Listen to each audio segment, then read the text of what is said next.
Welcome back to Lenz Comic Corner Classics / Non-Classic. This is episode number 1096 and Doubleshot number 990. I got two Marvel trades. First up, it is from Secret Wars, Battle World, Age of Ultron versus Marvel Zombies. Yeah, this book collects the entire 4-issue miniseries by James Robinson and artwork by Steve Pellog. One of two miniseries that he wrote for Secret Wars. The other, of course, Beyond Wars. I have read it. It's a pretty good miniseries. And this is the other one he wrote. Yes. You might think by the title, it's simply put just stuff from the Age of Ultron stuff and Marvel Zombies. It kind of is. Mostly put, it just basically Ultron is army of robots versus zombies from the Marvel Zombie universe. And, oh yeah, because it's like new stuff, we have Remiko, who's the daughter of the character from the Young Allies group of superheroes, who in this continuity is in a relationship with the Human Torch. My only guess is the reason why they threw her in here, at least why Robinson threw her in here, because he created the character. That's the reason why. Also, apparently, the Vision is in here, and he's in a relationship with Agatha Harkness. I thought that was kind of bizarre. And Simon Williams is a relationship with, I think he's a relationship with, I'm trying to think, who is he in a relationship with? Because they mentioned who he's in a relationship with in here. I think it's,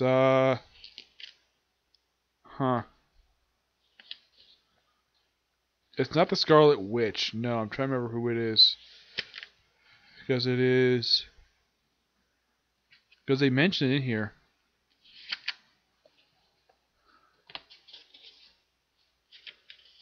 Let's see.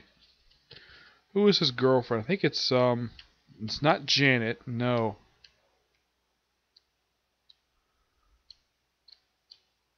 Oh yeah, he's in a relationship with the female Iron Cross. Yeah, she's a daughter of World War II supervillain, the Iron Cross, and she is partially a robot. Now she's human. And this character is also a character created by James Robinson. Yeah, so James Robinson used two characters and had them hook up with two characters he did not create. Yeah, and here's the thing. Why the Jimmy Human Torch, Wonder Man, and the Vision? Why these three characters as three primary characters of the story, along with a basically 1872 version of Hank Pym? Well, there's kind of a reason for this, because the Vision himself, his body is based upon Jim Hammond Human Torch, but his brain patterns are based upon Wonder Man. Yeah, that's my only reasoning of why that those three are the other characters, aside from, well, the Hank Pym. Now, the reason why they look for Hank Pym, because Hank Pym was the one who created Ultron. As a matter of fact, with the exception of the Marvel Cinematic Universe, every single alternate version of Ultron has been created by Hank Pym. Yes, all but one. And the reason why they changed that? Because the Ant-Man movie basically was taking too long, so they had to introduce him quickly. Yep. And basically, the Ultron robots fight the Marvel Zombies briefly, and then they team up, but they have to basically merge their bodies with the Ultron robots in order to take down this utopia, which was set up by the Vision, the Jimmy Human Torch, and of course Wonder Man. Here's the thing about these three guys. Out of all these three guys, only Wonder Man is actually human. Yeah, Wonder Man's a human. The other two are robots. Yep. Though, in the case of Jim Hammond, he's more of like a synthetic robot. I mean, he's more like a cyborg than a freaking robot. I mean, the Vision is full-blown robot, but Jim Hammond is basically a cyborg. That's pretty much how they describe him in here, and it's kind of too, because he's got blood and he's got internal organs, so he's not much of an android. He's more like a cyborg. That's simply put what he is. Yep. Now, at the end of the miniseries, now, of course, two of the three actually do die. Yep, I think it was, if I remember, I think it was, they die at the end of the miniseries. And this is just to say the reality itself. It was basically Wonder Man, Iron Cross and the Vision died to stop, well, Ultron and the Marvel Zombies. Yeah, that's the best way I can describe the ending for the series, but yeah. And they hint that Remiko is actually pregnant with, well, Jim Hammond's child, and they're going to name the kid Steve. Okay. Oh, yeah, in case you're wondering, is there a version, because you got Hank Pym, is there a version of the Wasp in here? Yes. Do they hook up? Well, Hank Pym was briefly in a relationship with his version of the Wasp, who left him due to him spending more time with his inventions than spending time with her. Yeah. But this overall is a really good miniseries. It's a fun little thing to read.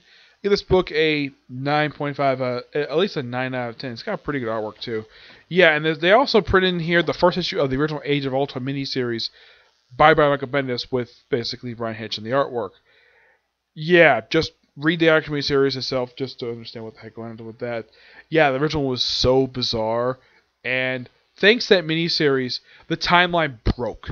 And the thing is, I don't know if it was a rule at Marvel that anytime you try to fix what Bendis broke, either they're told to stop or they get bored.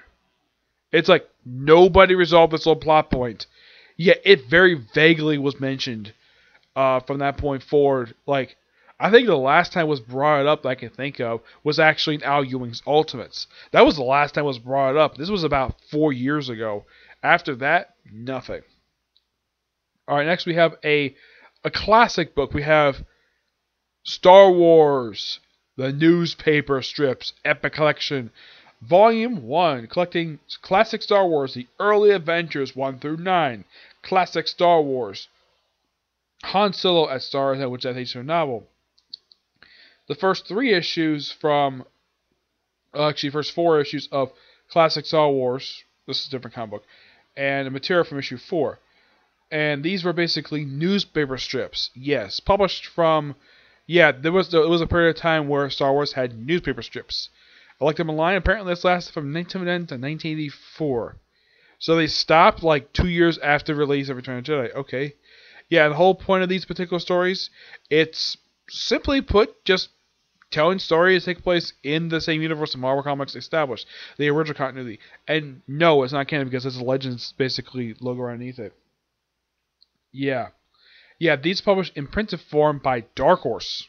Yep. And like with the other book I reviewed, which was the Epic Collections, which I have right here, like, there's no cover for Dark Horse in here. Not really, no. Yeah. I mean, well, here, this one basically has it on this cover here, but not the rest of the covers. Nope. Now, the thing with these particular stories, there's a few of them basically where they first show them off in here, like, again, this one finally does have it. Yeah, where the whole thing is basically read like this. Now you're probably thinking, wait, is this like a 2-page spread turned on the side? No, this is basically newspaper strips. The first issue is read exactly like this. Yeah. They also have another issue here, which is basically an issue story that was not reprinted in the actual stories. Don't know why, but it wasn't. Yep. These comic books are published from 1994 through... Basically, it vagued. They jump all over the place. Basically, started from 92, and then jump ahead to 94 through 95, and then basically we have the classic Star Wars series as Han Solo Star's End. Yeah, that one is an adaptation of a novel. Yeah, now the artwork in here is done in the style of the Marvel comic line. Yes. That's one thing at least you gotta say that's good about this. Like, if you like the original Marvel comic books for Star Wars, the one published from the late 70s up until like the early 80s, yeah, that one. Yeah, it's simply put that artwork. Yeah, and here who does the writing here. We have Russ Manning, who also does the artwork in here as well. Russ Helm, Don Christensen, Archie Goodwin, who also an editor as well. The guy was one fantastic writer. Steve Gerber, Rick Hebberg, and Brian Daly. The artists in here are Al Williamson, Rick Hemberg, who's basically a writer, and Alfredo Alcala. Yep. Yeah, various different stories in here, and I like this. I really do. I actually don't have a problem reading newspaper strip stuff. Yep. And it's something that Marvel actually publishes. I did not know they even did this. I mean, I knew about the Empire Rebellion lines. I knew about those epic lines. I knew nothing about this book at all. When I saw this, I'm like, now here's the thing. I had never read these before I got this book. Unlike the other trades I have reviewed, where I have reviewed this stuff before online, this, no, never reviewed before. At least, never read it before, but these stories are just pure classic stories, and none of them all that bad. I mean, some stuff basically, if you read this and if you read the current Star Wars stuff, it sounds very similar, like Vader finding out about Luke Skywalker, and mostly put a lot of the schemes basically the Empire do, like trying to kidnap children in order to persuade the stop the rebellion at this particular point. Yeah, they try various points in this thing. Just try to stop the rebellion. That's basically the motivation.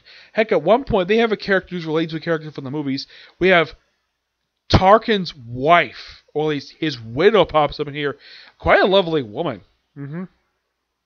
Yeah. We also have this character called Black Hole. He's a spy. He pops up in the first few several stories in here. We also have this other character in here who's basically kind of like a caddish woman. Yeah, after this one issue, she disappears. Don't know what happened to her. I think her name is Ajura, I think her name is. Yeah, here's what she looks like here in the corner. Yeah, that's her. It's implied she and Luke might have started something, but it doesn't go anywhere. Like, I don't remember her actually appearing in the original stories, in the original classic stories at all. Let's see if I can find her here.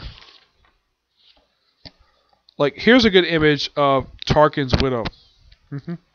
Yeah, this is Tarkin's widow right here. This woman, the blue dress. Yeah, that's Tarkin's widow. I gotta say, not a bad looking woman. Yeah. And in case you're wondering, does she wear this outfit the whole time she appears? Yeah, she does. She wears this outfit the whole period of time that she appears in this book. I mean, she's got a little bit gray in her hair, but you wouldn't classify her as an old lady. Basically, it's like a woman probably in her, I'd say probably in her mid to late 40s, I'd say. Possibly early 50s. But she's like, doesn't look that bad for her age. But these are actually pretty good stories. I do recommend to people who are fans of Star Wars. Yeah, I got this from Ollie's, which is a store I got in Zephyr Hills. Yeah, I got this for $6. The original price of this book was $40. Yeah, $40 Marvel charged for this thing. And I got this for $6. Not bad. Considering this book was released like, let's see, how long ago was this book released? 3 years ago. Yep, 3 years ago. Now, what star ranking do I give this book? I give this book a 10 out of 10. It's really good. I thoroughly enjoy reading this. Yeah. Nothing wrong with reading stuff like this. I mean, it's Star Wars. Why would you not review Star Wars? Yes. And some of the other stories, like in the case of Star's End, that's actually an adaptation of an actual novel. And by the way, now you're probably thinking that the only novels that ever adapted in the comic form were the original Thrawn trilogy and the Thrawn book. This proves that, nope, those were not the only books that were adapted into comic books. So, well, there were Star Wars books. I've heard of one other book that was adapted to a comic form, and that was The Hobbit. Yes, that was adapted from an actual book, which I have read a long time ago. And it was adapted into a three-issue miniseries. Kind of the same thing here. Originally, it was published as a newspaper strip. Yeah, these most newspaper strips mostly cover from 1979 to about 1981. Cover a couple years worth of stories. Yeah, I kind of get why now they kind of publish this out of order per se. The reason why they do that because like issues wise of release date when it reaches individual comics because they adapt from individual newspaper strips and they basically publish these in original publication order, not when these comics were released. Yeah, but apparently I looked up online. Apparently these were originally released by Dark Horse in 3 books. Yeah, the newspaper line. And Marvel just released his first book. I'm not really sure exactly if there's another one. I haven't looked yet because when I saw this, I'm like, okay, why not? It's Star Wars. Why not review it? And plus, it's the classic stuff. And despite the fact these comic books were originally published in printed form, like as a comic by Dark Horse, these were coming out when Marvel had to license publishers, and they're done by the regular Marvel writers, so why not? Yep. But not much else to say about this particular 2 books. Okay, so that's it for this particular review. Next video in the set of 3 is review of the new chapter of Demon Slayer. Yep. See you next video. Bye.